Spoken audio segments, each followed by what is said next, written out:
जीवन में प्रेरक कहानियों का एक अलग ही महत्व है। जीवन में अक्सर ऐसे क्षण आते हैं जब हम स्वयं को निराशा के भंवर में फंसा पाते हैं। ऐसे में किसी के बोले गए प्रेरक शब्द या कहीं लिखे प्रेरक वाक्य या फिर प्रेरणादायक कहानियां हमें निराशा के उस भंवर से बाहर निकालकर नए जोश का संचार करती हैं।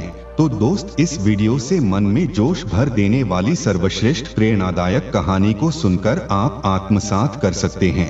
तो दोस्तों, कहानी शुरू करने से पहले वीडियो को लाइक और चैनल को सब्सक्राइब जरूर कर ले। आपका एक लाइक और कमेंट हमें बहुत मोटिवेट करता है। तो आइए दोस्तों, कहानी शुरू करते हैं।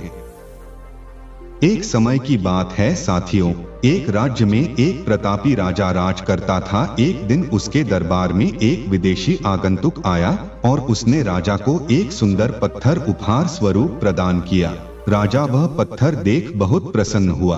उसने उस पत्थर से भगवान विष्णु की प्रतिमा का निर्माण कर उसे राज्य के मंदिर में स्थापित करने का निर्णय लिया। और साथियों, प्रतिमा निर्माण का कार्य राज्य के महामंत्री को सौंप दिया। महामंत्री गांव के सर्वश्रेष्ठ मूर्तिकार के पास गया और उसे वह पत्थर देते हुए बोला, महाराज, मंदिर में भगवान विष्णु की प्रतिमा स्थापित करना चाहते हैं। 7 दिवस के भीतर इस पत्थर से भगवान विष्णु की प्रतिमा तैयार कर राजमहल पहुंचा देना। इसके लिए तुम्हें 50 स्वर्ण मुद्राएं दी जाएंगी। 50 स्वर्ण मुद्राओं की बात सुनकर मूर्तिकार खुश हो गया और महामंत्री के जाने के उपरांत प्रतिमा का निर्माण कार्य प्रारंभ करने के उद्देश्य से अपने औजार निकाल लिए।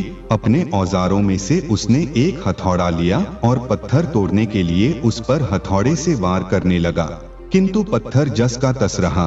साथियों, मूर्तिकार ने हथौड़े के कई बार पत्थर पर किए, किंतु पत्थर नहीं टूटा। 50 बार प्रयास करने के उपरांत मूर्तिकार ने अंतिम बार प्रयास करने के उद्देश्य से हथौड़ा उठाया, किंतु यह सोचकर हथौड़े पर प्रहार करने के पूर्व ही उसने हाथ खींच लिया कि जब 50 बार वार करने से पत्थर नहीं टूटा तो अब क्या टूटेगा।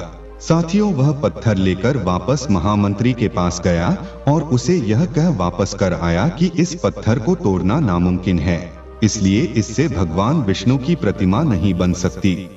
साथियों, महामंत्री को राजा का आदेश हर स्थिति में पूर्ण करना था, इसलिए उसने भगवान विष्णु की प्रतिमा निर्मित करने का कार्य गांव के एक साधारण से मूर्तिकार को सौंप दिया। पत्थर लेकर मूर्तिकार ने महामंत्री के सामने ही उस पर हथौड़े से प्रहार किया और वह पत्थर एक बार में ही टूट गया। पत्थर टूटने के बाद मूर्तिकार प्रतिमा बनाने में जुट गया। साथियों, इधर महामंत्री सोचने लगा कि काश पहले मूर्तिकार ने एक अंतिम प्रयास और किया होता तो सफल हो गया होता और 50 स्वर्ण मुद्राओं का हकदार बनता।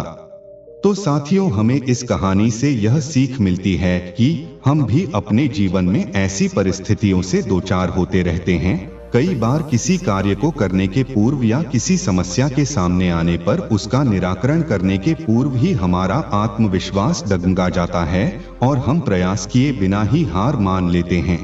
कई बार हम 1-2 प्रयास में असफलता मिलने पर आगे प्रयास करना छोड़ देते हैं, जबकि हो सकता है कि कुछ प्रयास और करने पर कार्य पूर्ण हो जाता या समस्या का समाधान हो जाता। साथियों, यदि जीवन में सफलता प्राप्त करनी है तो बार बार असफल होने पर भी तब तक प्रयास करना नहीं छोड़ना चाहिए जब तक सफलता नहीं मिल जाती। क्या पता जिस प्रयास को करने के पूर्व हम हाथ खींच ले वही हमारा अंतिम प्रयास हो और उसमें हमें कामयाबी प्राप्त हो जाए।